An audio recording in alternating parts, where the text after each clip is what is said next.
Welcome to another episode of the Married Game Podcast, where the voice you trust when it comes to lust, and we are who you hire when she lacks desire. 11-11-11 is when Jesse and I fell in love in Boston, but today we have our friends Matt and Whitney all the way from Austin. Yeah. What is up, guys? Very good. I just need just give me a little time and we'll get it out. One take, by the way. Yeah. Yes. It's a hit or miss with this guy. That was good. That was really good. We've had a 3-take time at times, and that happens, but we're pretty much one take. Pumped to have you. Like I was telling you guys just a little earlier, I don't really like a lot of people's stuff on the internet. I don't think that people are speaking a lot of their own truths. I think they're just parroting a lot of bullshit.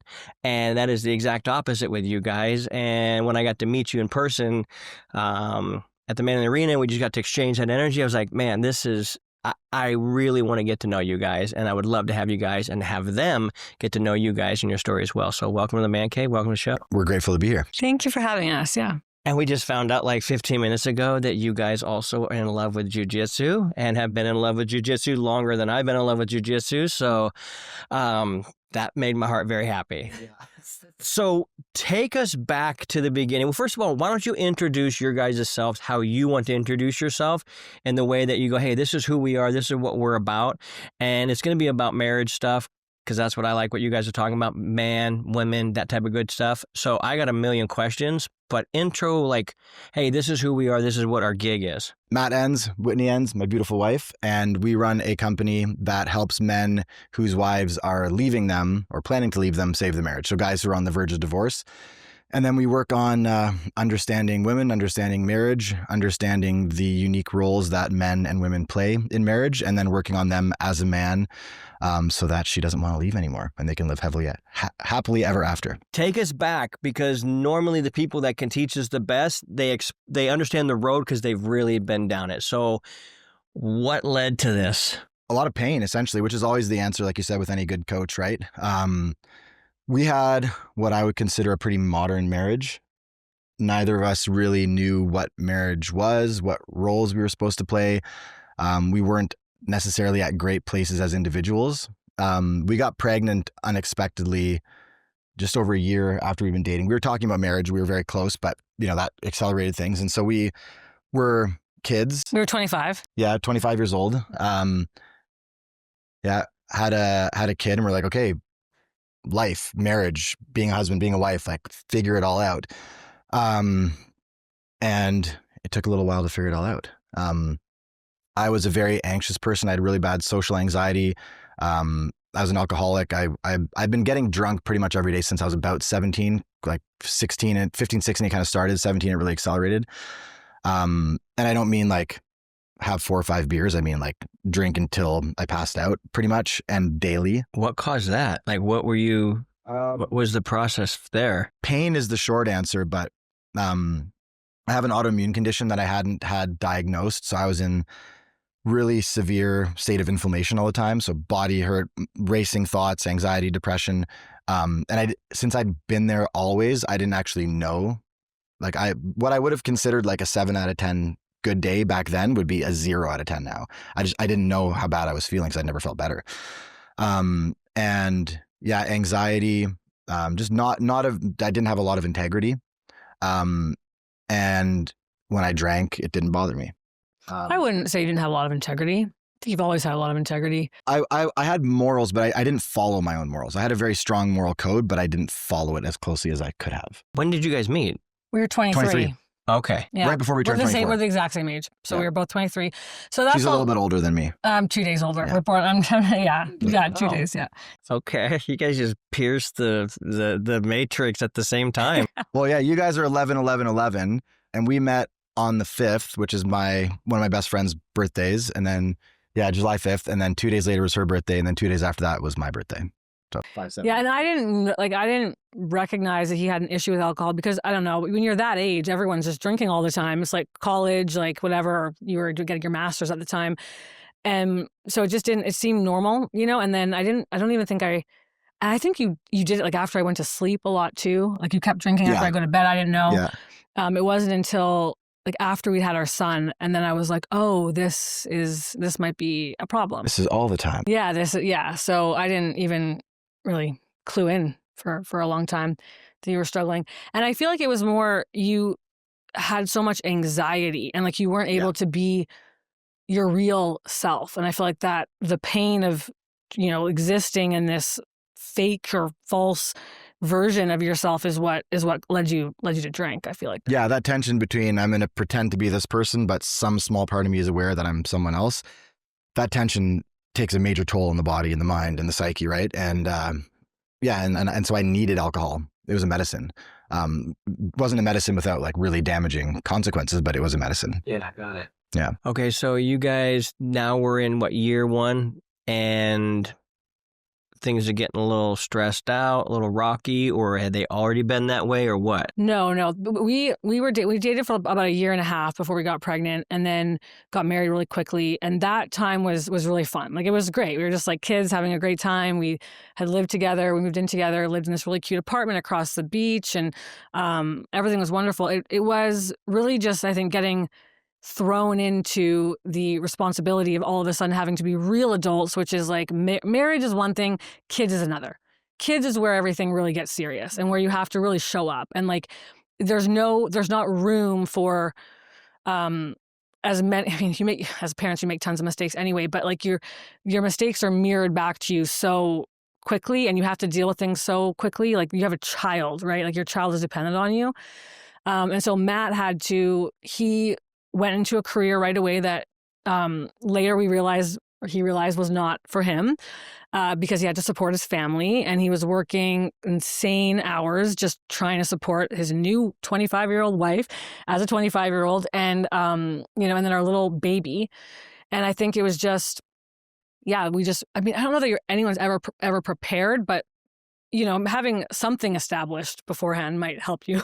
Like having a decent income or like in a place to live, right? We had to scramble to figure all of that out so quickly. We moved across the country to where he was from because that's where the job was.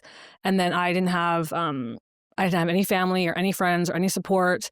So I think it was just a recipe for challenge, for like a lot of challenge right away. So in a time like that, you guys felt like you like lost yourselves. Oh yeah. Yeah. Cause I got pulled away to Las Vegas and I just felt so lonely with his kids. So I understand that feeling of feeling like you completely lose yourself. And then all you do is throw all of it on him.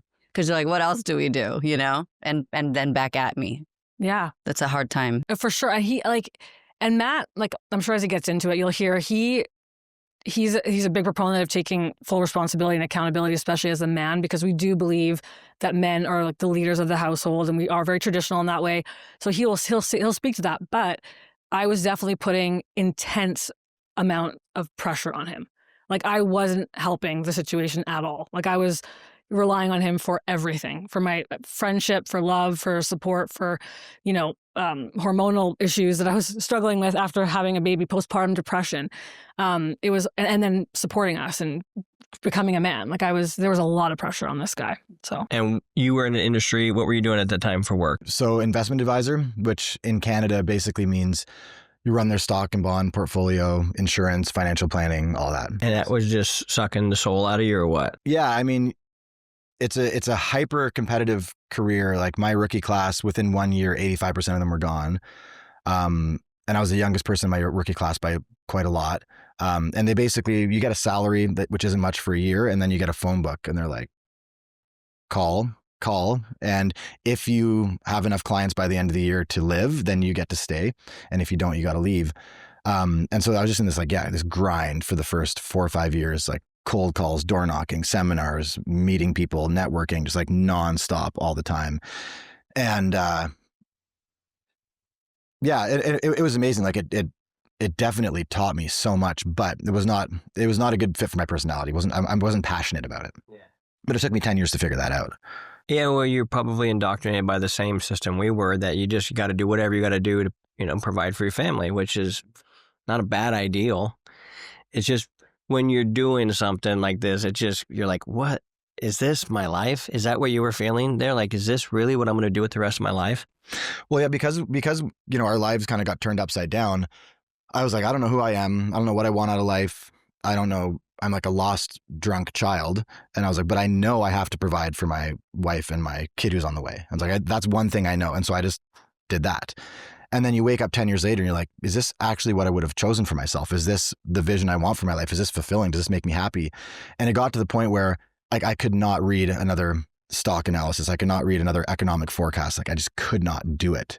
Then COVID happened in Canada. That's a whole nother story. But yeah, to get back to the marriage, I think we just face the same problems that everybody else faces, like not knowing realistic expectations for each other, not knowing what we were supposed to give to each other. And then so it turned into just kind of fighting and bickering and misunderstandings. And she was saying this, but I thought she was saying this. And I was doing this, but she thought I was doing this. And I was like most men, I'm like, well, hey, I'm working really hard. I'm providing. When you need help, I give it to you. What the fuck else could you possibly want from me? Like, you're so broken and unappreciative. Right. And like, this is you, you're the problem. I'm a good husband. And yeah, just victim mode, standard stuff. Right. And half misunderstanding of like the female psyche and half just immaturity. Okay, so let's dive into that. What are some of the misunderstandings of the female psyche that most guys are getting wrong? Most guys, this is one I love to talk about. If you get in an argument with your wife, which probably has happened at some point. Yeah, this morning, I'm sure. We always think, okay, this is a fight over facts. And so she's like, you don't support me. And then we're like, well, check out my Excel spreadsheet of like all the times I've like, actually, this is how many times I did dishes last month. And this is how many hours I spent in. And what often happens, tell me if I'm wrong in your case, but what often happens is if you prove her wrong, she's like, well, I've got another thing we can talk about. And then you just kind of go through this and then. I think we both do that. Yeah. Right. So it's like, no matter how many, like, and you know what else? While we're in this headspace already, let's just get it all out. Okay, fine. You did a lot of dishes. Well, this. And then you can win factually 10 times in a row or not. Doesn't get you anywhere because what she's usually trying to do is like, she's trying to get you to see that she's in pain, that she needs something from you, that you're not meeting, her heart where it needs to be met. And since men are so easily distracted by facts, we go down this path. And then the longer that fight happens, the more she feels like, oh, he just doesn't care. He doesn't want to know what's wrong. He doesn't want to know what my needs are. You ever felt that? No, sweetie. Encouragement. Yeah. What's frustrating in that situation too is that you both want the same thing. You want to be connected. Yeah. So all that, you did this, what about me stuff, it's like you just want to be connected. I say all the time, like that we're experiencing so many, we can experience so many different emotions simultaneously. So we ourselves don't even know exactly what we want. But that's really where Matt's genius comes in, is because he's really good at deciphering that and getting to the heart of it. And I mean, he does it with me. I mean, yes, you picked my brain and whatever. We kind of came there together. We built the program. Oh, massively. Yeah. But Matt's, his gift, one of his many gifts, is that he is so good at taking very complex ideas and then breaking them down in a way where everybody can understand them. So he's just like you're really good at language so. Thank you. Well, it's true, but yeah, so he's got that. Yeah, so makes my life easier. That's a good example where it's like, hey, if you're having a factual argument with your wife, you should probably just stop, because even if you win, you're going to lose, right? So there's no point, and just get really curious and really calm, and see if, kind of to your point, if you're not always sure exactly what it is that's wrong, it's like, well, something's wrong. And what I learned about Whitney is like all of her like stupid complaints that were so ridiculous. She was right about all of them, just not in a way that at that time I could understand. But if I can take the time to get really still and just get curious and say, oh, okay, like you feel like I don't support you, like tell me why you feel that way. And then she'll kind of circle around it for a while. And then if I can stick with it and not get reactive and defensive and butthurt and attack her back, then I go, okay, I'm like, oh, that's what you're saying. That actually makes a lot of sense. I didn't know I wasn't showing up that way. Let me show up this way for you. And then that connection that we're both looking for is like, it's right there right away. Yep. Yeah. It's like pure. It's like, oh. Yeah. Well, she feels heard. Yeah. That's all she wants, really. 100%. And him just spending the time to try and figure it out with me, it brings like all of my walls come down, and I'm just like, okay, like you do care. Right. Like, and then we can kind of figure it out together. It requires quite a lot of patience from the perspective of the person trying to help figure it out. Like, it's not like it's just male and female, although mostly it is, because of how I feel like I think our emotional system is a little more complex, or at least we feel free to express them all. I don't know. Maybe they're equally complex. Is it because maybe you're weaker? Yeah. I'm just kidding. I'm kidding. Hey, this lady can kick all your asses. Listen to this show. She's a jujitsu lady, and she's going to leg lock you. So don't fuck around. But there is truth to that. No, I'm not weaker necessarily mentally, but I mean, if you look at us, I mean, just look at you two, right? Like, I mean, physically, like we are, so, but even when Matt's going through something, if he's having a moment, it requires that I'm very patient. If I actually care about him, which I do, and I want to get to the root of what's bothering him while he's going through his healing process or getting to that, I'm required to be patient. And I think it's just kind of a give and take in that. Yeah, the same principle goes both ways. Yeah. It just might mean like I might have to offer you that gift more often than you offer me that gift. That is how it feels. Yeah. Yeah. And I think that's one of the gifts ratio. that we If that's the role you guys want, right? If that's the role that you're saying and you're the leader, then does it take someone to step up? And most of the time, I agree, it is more the man. I don't want to To do it make that all the time, decision. Jesse. Jeez, I'm so tired of doing it all the time. Oh, sweetie, you'll be. But the good news is, if you do it for long enough, and we go through this with our clients all the time, like the longer you do that, and the more that she trusts it's available when she needs it, the less you need to do it, right? And you can get to a place where those 3-hour fights are 5 minutes where you're kind of making fun of her for being ridiculous, and she takes it well because she knows, hey, if I really am not good, he'll sit there and listen to me. There's a lot less need for that between us at this stage where we're at right now. Who knows what's going to happen a year from now, 5 years from now? You go through ebbs and flows in a marriage, and we still have disagreements and we still have things to work through. Obviously, we're human beings trying to coexist and love one another and raise children. But right now, things are really, and they have been for a while, very, very smooth. Like he's so good at being a term we call the lighthouse in Matt's program. He's so good at being the lighthouse in our marriage that like my nervous system is really, really chill. Wait, what was the moment or time or specific switch for you guys to be like, this is what I want to do and stop doing what you were doing? Like, Professionally, you mean? yeah. Or like for the brand? Yeah, because I watched you guys' Instagram. Like, it's good. You guys talk about mostly what we talk about. Like, we align so much. So, for you guys, what was like the moment to like, okay, this is what we're gonna do? There's probably 3 parts to that. Okay, you go, because I'm gonna give a long weaving answer. So you. But your long weaving answers are really good. He does the weave. You've heard of the weave? Oh, yeah. Yeah. Not the baba weave, just the weave. Just the weave. He like starts over here, and you're like, how is that related? But then he gets to You it. got the weave, you got the shuck and jive. Yeah. Let's let you got the meander. Finish it off with a bow. Yeah, let's do it all. Well, the 3 things I'm thinking of, and I'll have you should go into it because it is your really, you led us to this place, was I think COVID was really eye-opening for us. It made us have to make some really fast decisions. And when you're under that kind of pressure, I think truth comes out from that. Our own struggle, like our own, our marriage struggled for years, and we were actually separated and lived in separate homes for 6 whole months. Like had like a mini divorce essentially. So similar, everything you guys are saying. I'm like, Everybody's story rhymes. Yeah. Yeah. That's a good way of saying it. Yeah. Wow, he takes that complex stuff and makes it simple. He Yeah, just did right? it. See, he's so good. Gee, he's Yeah, so he's so sovereign good. at that. You're good too. See? Yeah, he's good. Yeah, I can't Yeah. rap and actually rhyme like you though. Yeah. But you look at We that all hair, are dude. gifts. If I had hair like that, I wouldn't need to rap. I wouldn't need to rap. Well, I got to make up for the beard. That's Oh, why. yeah, right. Fair That's enough. good, Fair that's enough. Just a couple of blue pills talking about. Yeah. All right, back to you, Whitney. Point that was two. good. That was it. Point 2 was our separation, was like the struggle, and then so it was the COVID, and then that, and then the third. Probably moving.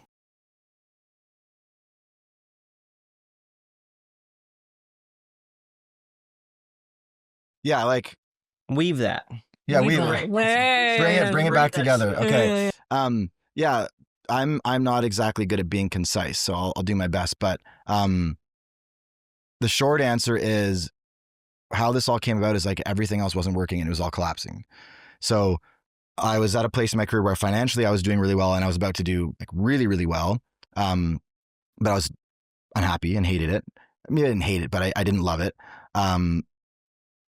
My marriage was at that point over, and I was facing, like Whitney potentially being with another man one day, my kids being, maybe calling somebody else dad, because my youngest was like 2 at the time. And I was like, this was all stuff that was very, very scary to me.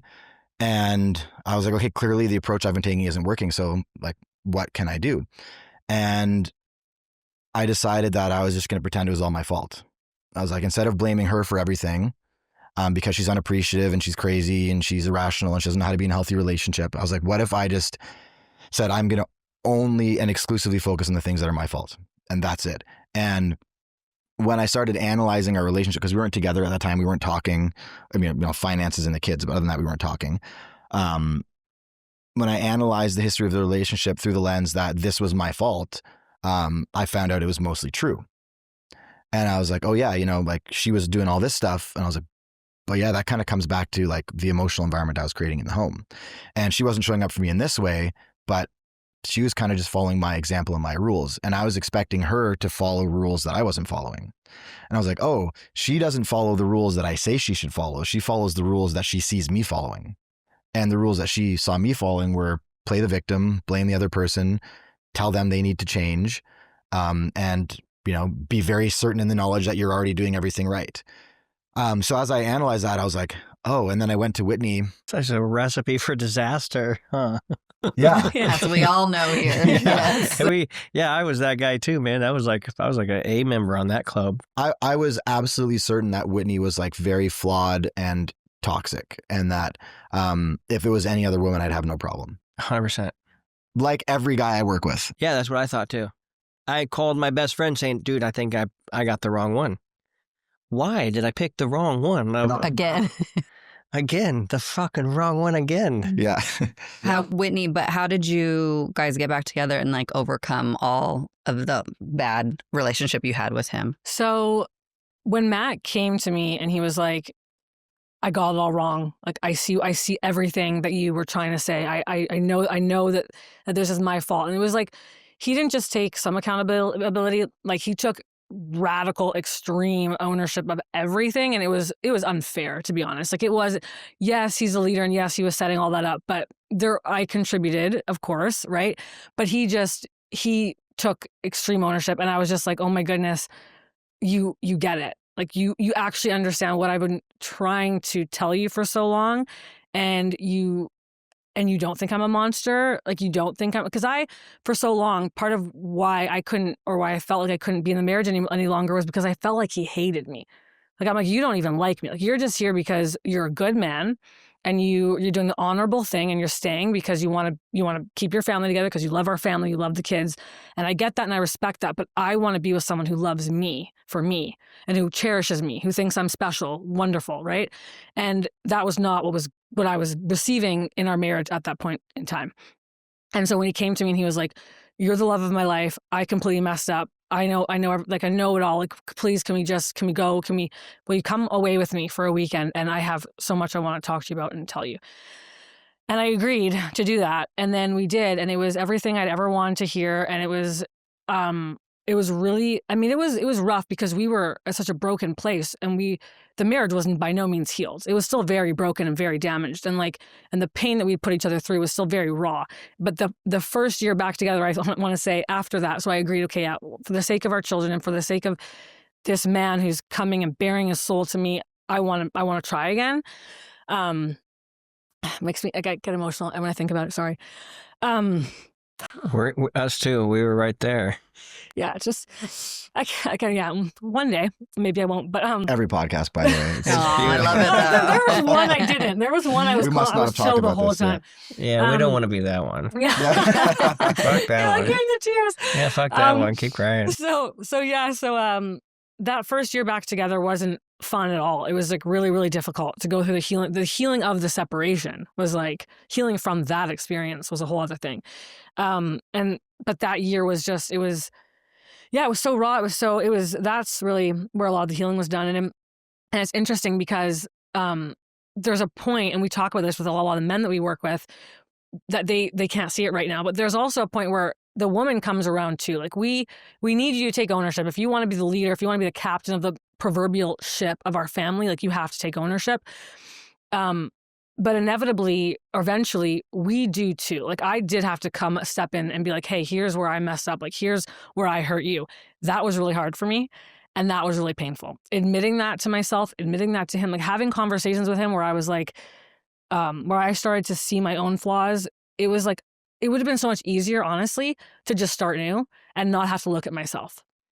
having to look at yourself is so difficult because you like having to admit the ugly in you. I mean, no, I wasn't all the evil things that he thought I was per se, but there was some truth to it, right? Like I did have some toxic traits, and I was putting a lot of pressure on him, and I wasn't showing up as nowhere near the wife I am today. And so I had to look at that, and that was really uncomfortable, to say the least. Once he started to take us in the right direction. But did I answer your question? Yeah, you did. And then the moment you guys decided to do what you do. COVID was, as I'm sure you heard, like quite an experience in Canada. So yeah, we essentially didn't see friends for like a year. I chose not to get vaccinated.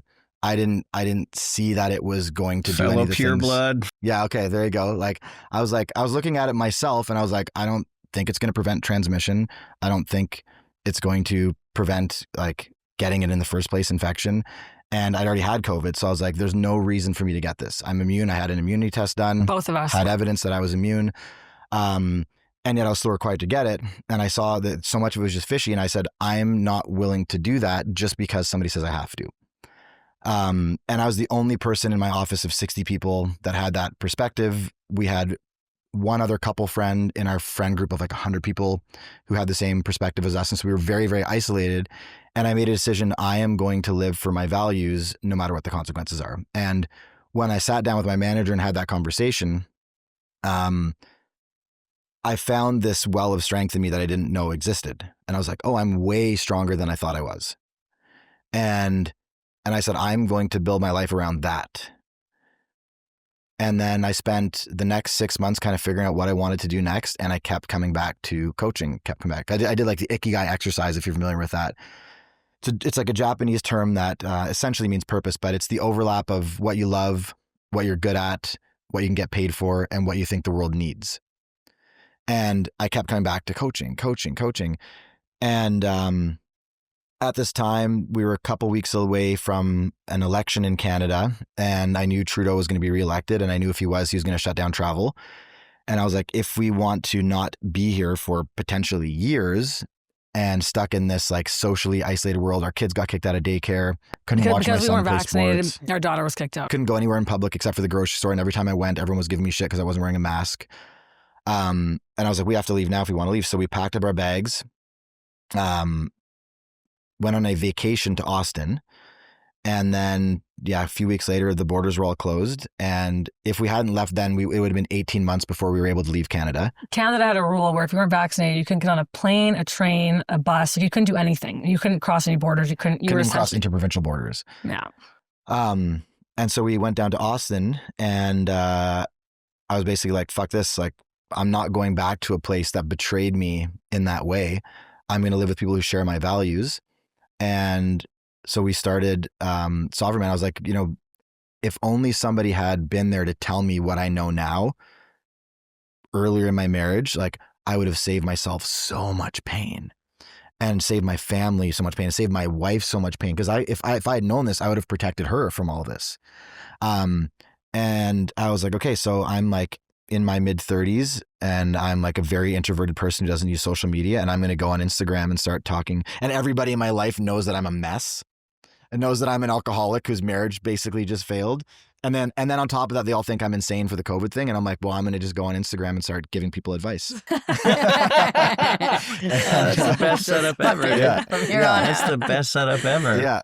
And so that's what we did. And you then, had stopped drinking before we went to Texas. So you had... I've been sober for a while already. COVID was another reason. I was like, hey, if this is going down, like I'm going to be at my best for this period. I'm not going to be at a weakened state during this time. So yeah, that's how we And then launched you this. decided just to jump in and to start doing videos with him. Well, so it was really funny. So he was doing more just like what he's talking about, inner sovereignty and finding your purpose and stuff. And then one day I was like, hey, well, why don't I'm like, Matt, we have so many amazing conversations, and like I'm always learning things from him, and it flows so naturally. And I was like, why don't I just like ask you some questions and you just answer them, we'll just film them. And he's like, okay, cool, let's try it. So, and you're not giving yourself enough credit. You're also like, she was so brilliant. She's like, Matt, she's like, you're a good looking guy. And she's like, nobody wants to look at you. She's like, say it like that. Yeah, you did. That's exactly how you said it. She's like, on social media, people are it's very visual. She's like, they want to look at a woman She's like, if I asked you a question, the video started with me. She's like, you're going to get way more views. Yeah, I love how cute that is. Yeah. And I kind of ignored her for a long time. I was like, yeah. Like, Yeah, that's what men do. yeah. Yeah. And then eventually. And then they're like, you're right. Yeah, You're like, yeah, I yeah. know. Eventually reality Yes. forced me to see that she's right. And I was like, good point. So then I just asked him a question, and we started talking about things. We started talking more personal things, and then his Instagram literally blew up like the next week, I feel like. Yeah, I was like, boom. Yeah, and I think I posted every day in a row for 400 days, and I went from 300 friends and family to like 2,500 followers.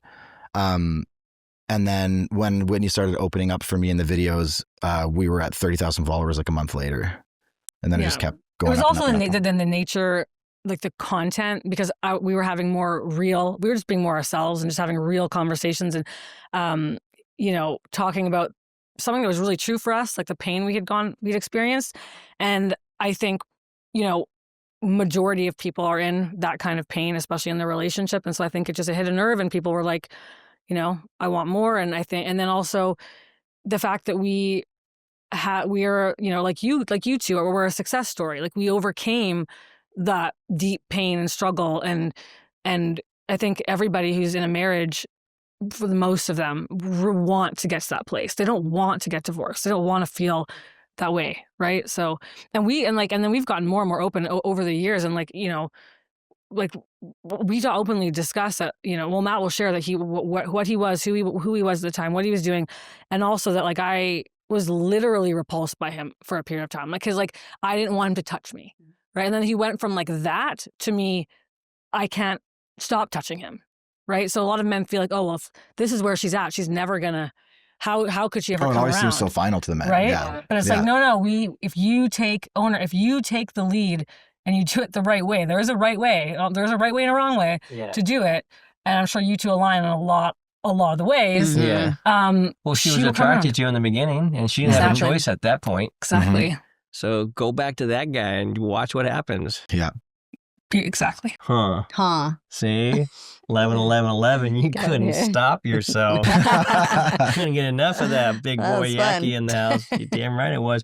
Okay, so what was your first step into taking it into the business? Did guys just start reaching out to you basically and just kind of go, I'm in the exact same situation. What the hell do I do? And you're like, great question. What do we do? Yeah, that was a big part of it. Had you been a part of other coaching programs so you kind of Zero. understood it? Okay, so no. No, I studied the coaching business a lot before I officially launched in 22, February 22nd. That's when we launched the company. So I knew the coaching industry, and I'd taken a coaching course, which was actually a really good one. Who was it with? Xander Fryer. Oh, okay. I forget the name of it. I think it was called Launch or something, but yeah, it was very effective, really good value. And yeah, when we started talking about relationships, we got all these guys, and I was still kind of trying to talk about like discipline and purpose and, aligning with a better career, because that's what I was going through. And then I was like, oh, everybody wants to talk about marriage and relationships. And so I just took all my personal content. All the clients you had, is that what you were talking about? Yeah. Okay, well, there's also another one, right? Because before I'd actually left the finance industry, I had some coaching clients, and one of them came back to me like a year later, and this guy had gone from he was like unemployed, broke, living with his parents, making $1 million a year and doing like unbelievably well. And he's like, that 45 minutes we talked about my marriage, he's like, that was the biggest takeaway from our whole time together. And I was like, hold on, like you went from where you were before to where you are now. And like, that was your biggest takeaway. And that was like a wake up call. So then we took all the men's work stuff, and then we added a bunch of marriage and understanding women stuff on top of it, and started building that. I want to spice it up a little bit. Yeah. So since you're like a facts guy, do you have like a number of times you have to have sex? Do you guys have meetings together? How does that work for you guys? I think one of the reasons why my clients like me is like, I'm not naturally a relationship guy. Like I didn't read a bunch of relationship books, and I wasn't like, I don't know, watching Love Island or whatever. Like it's not my thing. Right? You don't learn. Well, you learn a lot You of can books. learn what not to do. Exactly. But I'm not like naturally into that. So like we don't do a lot of the traditional good relationship advice stuff, even though it's like really wonderful and effective. So what we do is I just try to really closely track how connected Whitney is, because if she's feeling very safe and connected, I will get everything that I want, and I won't have to, say, hey, this many times per week. If it's dropping to a number that isn't working for me, I'll be like, okay, there's obviously a lack of connection and safety, or lack of attraction, and I have to just step up there. And usually I can figure that out very quickly, and we get back to a good place. So no, we have we very don't do that. regular sex and intimacy, but he's really everything he's saying is accurate. Like he's really good at keeping our relationship in a place where I always want to have, like always want, even if I'm not, into it in the sense, like even if I'm not. This will shock you, but she has a lower sex drive than me. Like just a little bit, yeah. Like even if I'm not really, there are some times where I'm like not concerned at all about getting off or whatever. Yeah. I don't, but I really want to see him happy. I really want to see him pleased, and like so. That really works for us. He prefers when, we're both engaging in that way, obviously. But it's just, I'm not going to feel that every single day. There are some days where it's for him, and like, he just like, his chest just pumps up like 18 times. He's just, so I'm just like, okay, cool. Like I did, and then he's just like the happiest man alive. And then I'm like, and I feel great because, so yeah. But you had a great term when you were on stage at Manning the Arena. You said duty booty, and I've been using that with my clients all the time. Oh, nice. And there's nothing wrong with duty booty if it's not the whole thing. Yeah. If it's like, because there's a difference between but where you we can used still to be into it. And that's what I'm saying. But Yeah. sometimes women like forget, and you're in the middle of it. You're like, oh yeah, I forgot. And then, so like it can start one way, end another way. Yeah. You can have like porn sex once a month, and then the other kind, or natural or scheduled or whatever. Yeah. All different kinds. Yeah. As long as you're hitting on everything you need to hit on regularly enough. Like I know we're not going to have like spectacular, over the top, mind blowing sex every single day all the time. It's just not going to happen. Right. But even quickies are fun. You're like, hey, let's sneak away real fast. I'm not above cookies. Right. I'm totally exactly. Yeah. It all can be fun if you're in a great place and connected. Last night was really fun. Hotel sex, right? Well, that's my favorite. Yeah. There's no kids around. Not that they're like, our house is big enough that but they still, they find a way to like interrupt you or whatever, right? And it's always in the back of my mind, And so I can't. That inner sludge just comes right out of hotel sex. She's like, 100%. I'm here ready to party. Rock 'em, boy. That's so true. It's so fun. It's like, oh, this is the best, And and also if you align it a certain time a month, like near my ovulation, then it's like the best ever. Oh, I've got, So we were staying with my parents because we were doing some visa stuff in Canada. And so we would get like a hotel once in a while for the two of us. And we went once and we had just this amazing weekend. We had spectacular sex. We were so connected. It was like the best. And I was like, oh, we're doing that again. So I booked it again 2 weeks later. And same hotel, same restaurant, same everything. And then we would just like watch TV together. Right. And then I figured, I'm like, oh, it was ovulation. Like 2 days before my period, and that's not when I'm the most interested in it, right? It's the worst time, It's the worst time. It's like the very worst time. And so, but at the time he actually tracks my cycle now. Like not that's cute. Obsessively, but he's like, if I'm, losing my mind or whatever, he'll just, he's like, oh, okay. It's not. Yeah. Yeah. And then I don't have to put my head through the wall. I'm like, oh, I just have to ride out the next couple of days with a little bit extra patience. Yeah. Fine. Yeah. I'm very controlled. Put a little extra patience in the potion. No, exactly. A lot of grace in that time. So I tell all my clients, like, hey, if you're planning a vacation and you're going to get a hotel maybe you can't afford and get the upgraded room and all that, like, just, you might want to know what time of month we're doing it. You were asking about maybe some protocols, processes, rules, or just guidelines that they run by. I was curious about, so for us, we have like the holy trinity of married game. Like it's our 3 major principles and everything goes off of that. Quickly, I'll tell them to you. And then if you guys have some similar that you could share with us, to me, that would be awesome. So first one is rule number 1, I'm the problem, I'm the solution. That's it. Rule number 2, become the most attractive version of me for me. Rule number 3, her response does not dictate my standard. Her response only dictates how long I will put up with her living below my standard. Okay. So all onus back on the dude to be the most attractive version of me. And if I'm not, she's going to let me know I'm not. And then I get to get curious. So those are kind of ours. Do you guys have anything that's like that, or? Basically the same thing, just put in a different way. So we have like the main concept is be the lighthouse, which is you live according to your standards of integrity and kind of whether she likes it or not. But the purpose isn't whether she likes it or not. The purpose is that you have to be living from a place of inner sovereignty, right? And if you're the highest authority in your own life, she will respect that. She'll be attracted to it. Part of the lighthouse is also you have to be emotionally resilient when she's not, because she is going to have times of the month or whatever else or stresses in her life. And if every time she brings stress to you, you amplify it. She brings her storm. Yeah, every time she storms at you and you storm back at her, you've got a bigger storm, and you're not giving her the gift of masculine stillness that you need to give her, that you owe her as her husband. And so you have to learn to be resilient in those storms. Yeah, and a lot of the time with that one, like Whitney will be, let's say she's stressed about something, and instead of saying, "Hey Matt, I'm a little bit stressed about this, and here's why it's bothering me, and here's what you could do to make it better," she'll just kind of like vomit the stress at me. And part of that is, okay, I'm going to gauge how Matt responds here. And if Matt's response is he gets amped up and freaked out, it's like, oh, it must be as bad as I think it is. Like even he's freaking out about it. And she throws it at me and I'm like, hey, I'm really sorry you're feeling that way. Like, I hear where you're coming from. Like, tell me more. She goes, oh, he doesn't seem stressed. Maybe it's not that bad.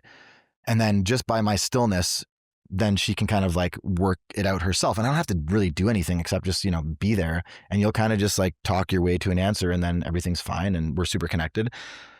Another principle is when the king heals himself, the kingdom heals itself. I think because of feminism, and even like, the guys in my program are not feminists, but we all, just by growing up in the time period we grew up, we all kind of absorbed some of that feminist ideology. And one of the things is that men and women are the same. Men and women are equal, became men and women are the same, became men and women don't even exist. And you have to recognize men and women are not the same. And that's wonderful. We can give each other radically different, radically beautiful gifts. And one of the ways that gender polarity works is if you heal yourself and you get to a really good place as the king, the whole emotional tenor of the kingdom shifts. And women tend to be very responsive to their emotional environments.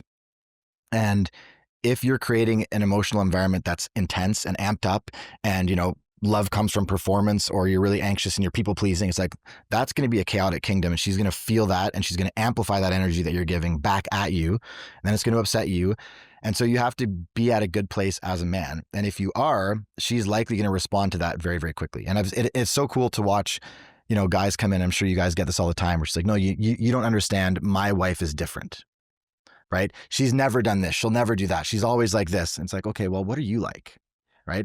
And then he starts showing up in a different way, and she doesn't, read a relationship book or get a coach or anything maybe. And all of a sudden she's like, boom, super wife. And it's like, yeah, well, you're creating the environment where she can be who she is naturally anyway, but you weren't creating that environment initially. And so if the king heals himself, the kingdom will reorient itself in these crazy ways in response to you as the center of that kingdom. The feminine is very responsive. It's even like to our core, like even sexually, right? We don't have spontaneous arousal we can, like a certain time of month, you might feel it, right? Like for me anyway, when it comes to my libido, it's definitely spikes or whatever. But for the most part, I'm not just like walking down the street and all of a sudden I'm aroused, right? It's like I'm aroused in response to what he's providing for me. I am desiring him out of response to how he's behaving and where he's taking us, like what he's doing, if he's planning a date, or if he's, looking a certain way, or he's looking at me a certain way. Even like the way he'll look at me will change how I feel sexually toward him, right? So everything is responsive from the female side.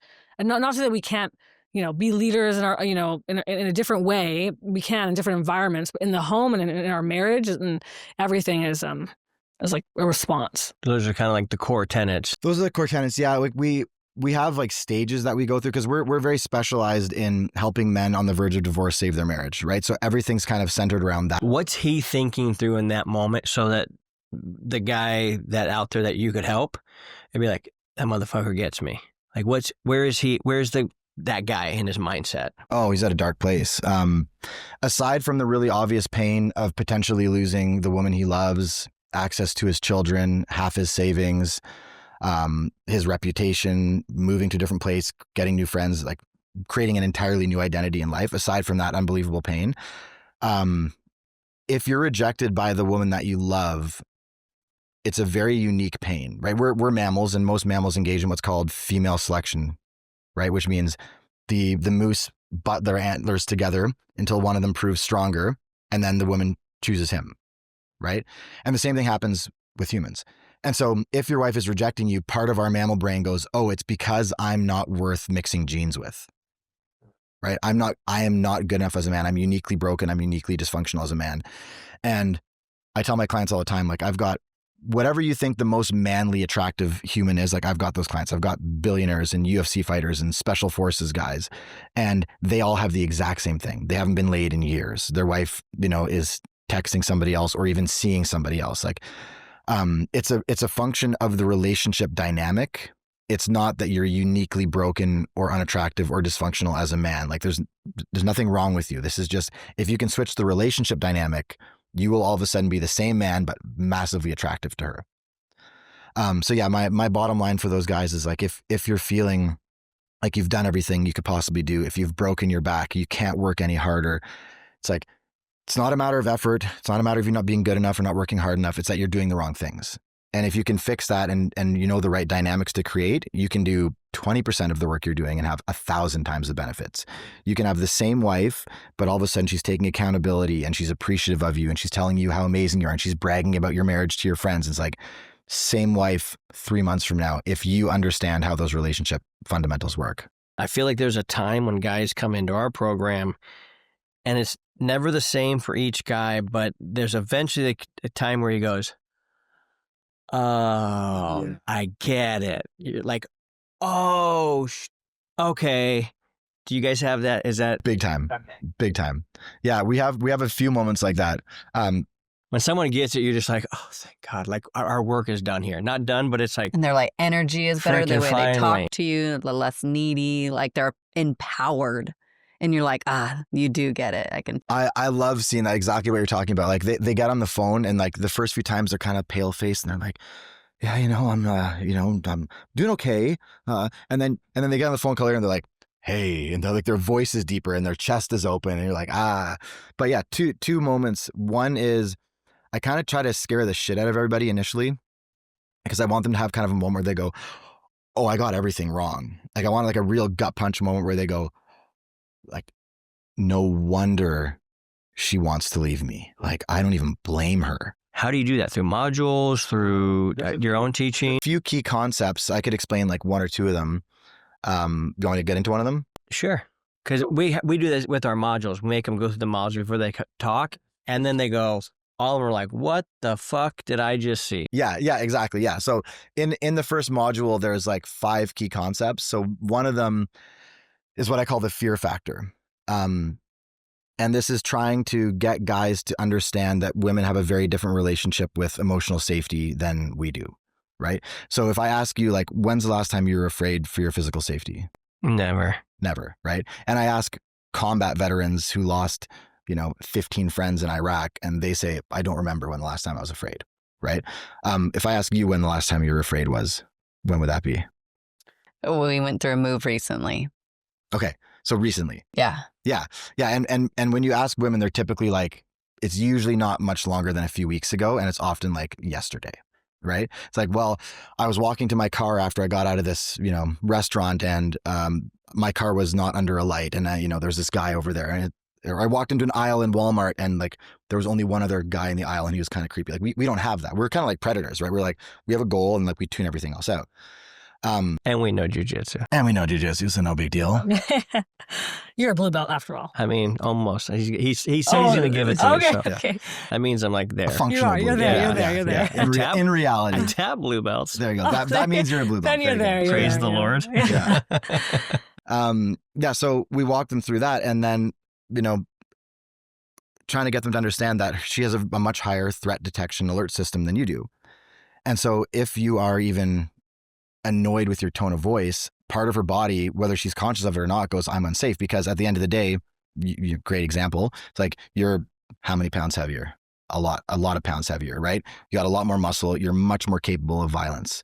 And women throughout our entire evolutionary history have recognized, okay, there's threats. Go back to caveman day, right? There's warring tribes, there's predator animals, there's natural disasters. And one of the ways that women deal with those threats is they bring a dangerous man into their cave to live with them. And it's like, if I have this dangerous man here, I'll be safe as long as he never turns that danger on me. So part of what makes us attractive is that we have this innate capacity for danger. But they're also hyper aware that if that gets turned against them, that's a big problem. And it's been, 50, 70 years since it wasn't okay to smack your wife around? Right? Still okay in a lot of places. And it's still okay in most of the world, probably. So women are... Slap one of your wives around in most of the world. Yeah, exactly. Yeah, exactly. Yeah, so, this idea, you both might know it's never going to get dangerous, but part of her, when you're fighting, whether she's conscious of it or not, is going, I am trapped alone with a violent, dangerous predator who's way bigger and stronger than me. And so since I didn't know this, what I would do is we'd be in a fight, and Whitney would go hide in the bedroom and lock the door. And I'd be like, well, I'm going to show her what a cool badass I am. I'm going to pick the lock because she'll think that I'm impressive. And what I didn't realize I was doing is she went there to be safe. And I'm like, no, you're not fucking safe anywhere. If you're near me, I can find you. And it's a lot longer explanation than that. But by the end of it, these guys go, I've been making my wife afraid of me. And that's devastating for men because we don't think that way. It never even occurred to them. It's no wonder now that you mention it, it's she's told me she's afraid of me a bunch of times. And I just kind of thought, it didn't mean anything. So that's one of those gut punch moments where when they first get that, they get on the call and they're like, I understand why she's... It also explains why women aren't super explicit with our needs, because to get along and to be safe, it was best for us to get along. It was best for us to just go along with everything and agree, even if it's not what we really wanted to do. It's what kept us safe. And so if you want a woman to just, come at you with facts and truth and be explicit, we are not made that way. It takes a lot of safety for us to be able to really share what we want, what we need. And then some men, red pill or red pilled or whatever, will come in and say, oh, women are children, they can't speak up, they're, and the list is forever long. And it's because we are not built that way. Yeah, yes, I logically know that you are not going to hurt me. But inside, deep down, my primordial brain is still very much alive. I don't know that you're not going to hurt me. I'm afraid. And also, not just of physical violence, but you're in a lot of cases, the men are the reason for our survival, resources, for example. And I have children.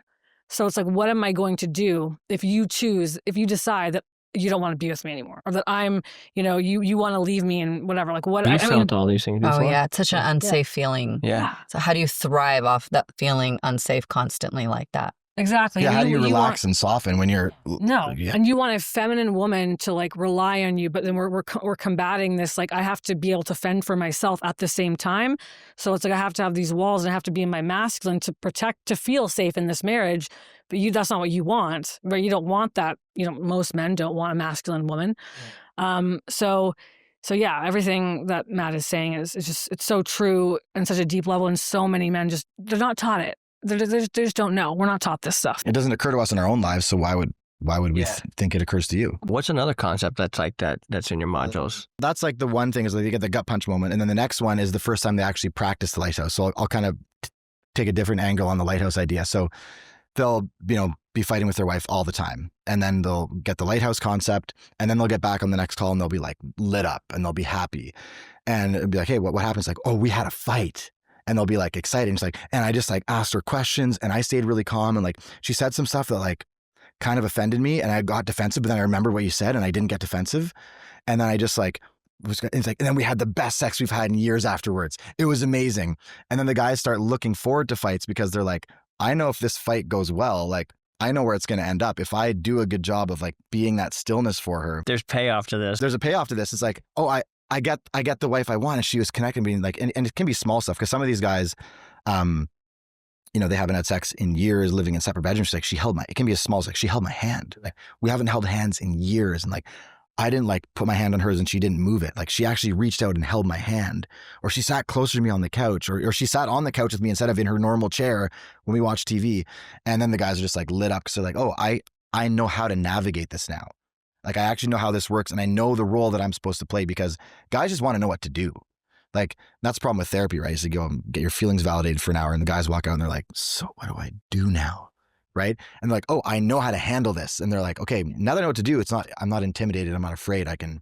Once he puts this lighthouse non-defensive energy out there and he sees it works good, a piece of him goes, wait, I'm the one who created that.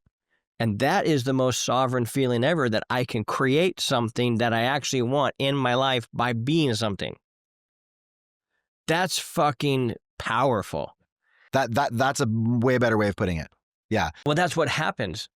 But I didn't know that until you said it. Okay, well, thank you. But you put it much better. That's exactly right. They're like, oh, I have power. Like I'm empowered. I can do this. Like, and it can come from inside of me. Right? It's like, well, where else in my life could I apply that type of sovereignty? And it's like, well, everywhere. And a piece of it is restraint. I'm hurt. My feelings are hurt. I want to make sure you hurt too. And then you don't. And you go, maybe she's right. Like the assumption, we say in everything, 95% of all marriage problems are the guy's fault until they're 100% his fault. And they go, because my buddies are like, they didn't know me as this guy because we started this like 4 or 5 years ago. We were real estate people and just living a douchebag dream. You know what I mean? And my friends are like, is it really like the guy's fault? They're like, this can't be. Like, who are you? Keith, we know you. I'm like, no, dude. It's 100% the guy's fault, but you won't even accept 95%. And they're like, how is that true? I go, well, if you own all your shit and she's still not the way you want, or she still says, fuck off with this new version of you, then it's 100% on you, whether you stay or you don't stay.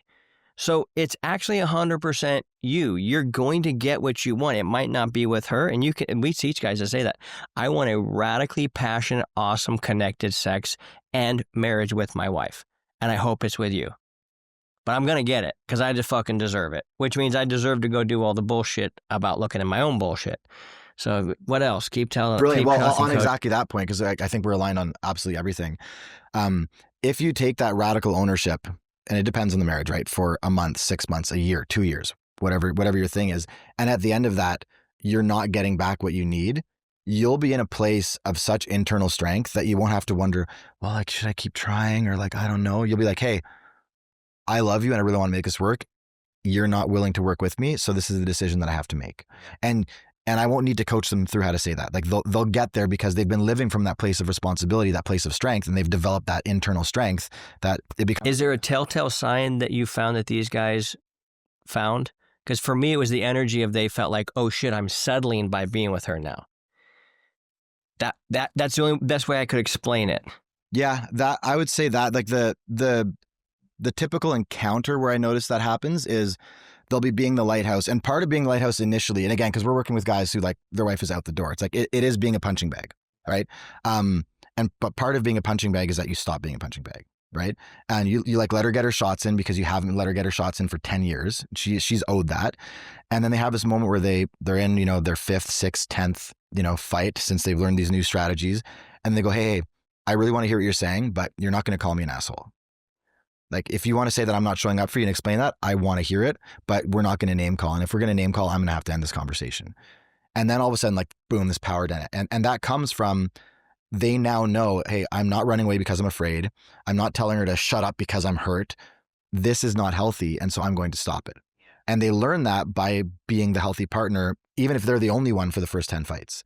But I find they almost always get there on their own. And when they first come back to me and they're like, they explain that situation like, you're at a good place now. Because you now know, they go, oh, they're now they're standing up for themselves or feeling for themselves or doing that type of thing. I always ask him this question. I go, like, if what kind of car do you drive? And they'll tell me what kind of car I drive. I go, okay, cool. Would you go back and drive a 1984 Toyota Tercel with the paint just falling off? They go, no. Oh my God, no. I go, why? They go, oh, I'd be embarrassed to be seen in that. I'd be embarrassed for that. It's not my identity anymore. I go, that's the feeling. The only time you should leave a spouse is when you have that feeling.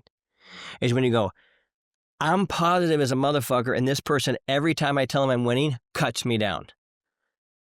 So to stay here, I'd be settling in a negative environment. I'm not going to do this anymore. The same way I'm not going to drive a 84 Toyota Tercel. How long do you tell them to give their wives to catch up? A long ass time. Because we call it PTSD.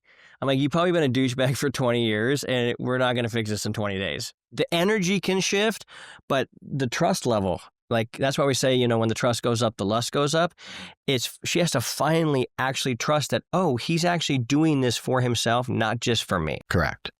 Yeah. And that was one that I find is one of the toughest ones to get across, because I'm sure you're the same. Like I work with a lot of like very performance driven men, and they're like really high performers in their career and in their fitness. And they're like, well, I'm going to be a high performer in my marriage. And it's like, she doesn't want a checklist husband. Like she needs to feel that you're there. And part of that is when you make that switch where I'm doing this to get my wife back or to have sex, where it's like, oh no, I'm doing this because that's who I want to be.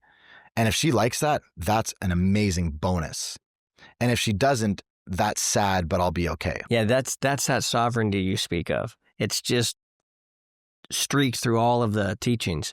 Yeah, it's beautiful. Just weaved right in there. It's weaved. Oh, yeah. We got there. We got Just a there. lot of weave. Just to circle back around. All right, so what's one big principle that you want everybody to know, and then tell them how do they find you, and can we have this conversation more often? Like, because you guys are fantastic, and what you guys are saying is so aligned with what we believe and who we are, and I'm glad that you guys are sharing what you're sharing, because it's rad. Thank you. I feel the exact same way. Back to you. Well, I love where you live, so any excuse to come back. Yay! Yeah. I think that people are going to find it. This is going to be a very refreshing podcast, because they're going to be like, it's not just us saying this, it's you guys saying it. And it's not like we really learn from each other. We've seen each other and stuff, but like you're learning all this stuff, but it's just truth. These are just, you can't deny these things. If you're not going to show up as the man, you don't get what the man gets in his life, period. The number one thing that I would say to the men watching this is you have no idea how powerful you are. Like you have no idea the power that you have to change your circumstances, to change your marriage. And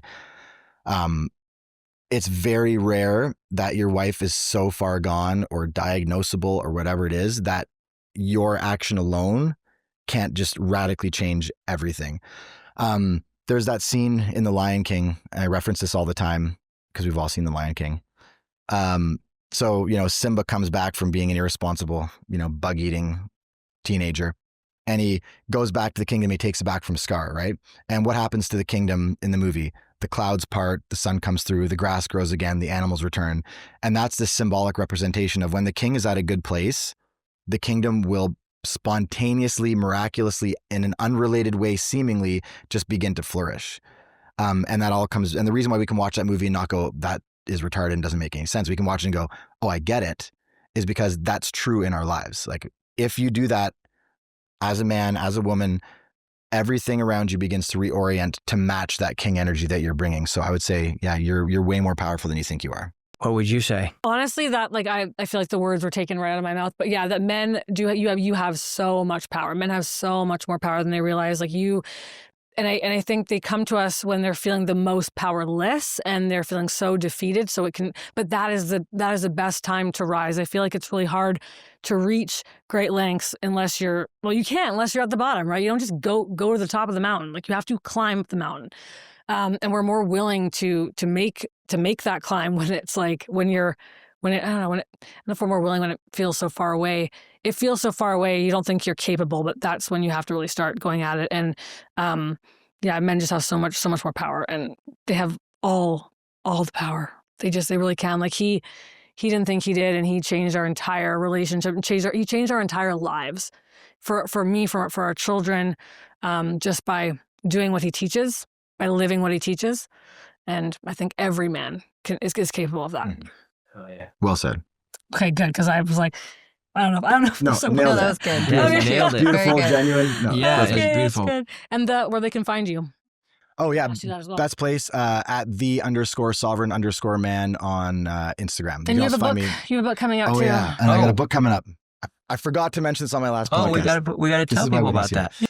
that. It's called Divorce Proof Man. It's going to be released in mid-October, and it is 9 laws to reclaim her. See if I can remember the title. Reclaim her respect, unlock her heart, and unleash lasting love. So it's the 9 of the 1,000 men we've worked with. These are the 9 concepts that produce the most results quickly.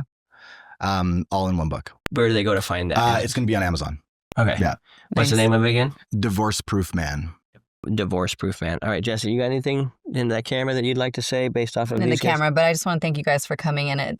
I can't believe how much we have in common, because like I love to hear other people's perspectives, but like everything that you guys say is like, oh yeah, us too. Oh yeah. So I just thank you for coming on and sharing. Thank you for having us. It's so nice to be here. You guys are obviously very incredible couple, incredible people. Amazing energy. You're beautiful. Yeah. Thank you, Rob. So you're not bad yourself. Hey, man, you know what? I know jujitsu. I know jujitsu. I'm going to know some better. That's enough. I'm going to know more jujitsu later today when I go to class. It's a joy. It's a joy to hear. I wish everybody was talking like you and I are talking. I mean, I think this whole generation, we would just be every man's life would be so different if they knew what you and I knew.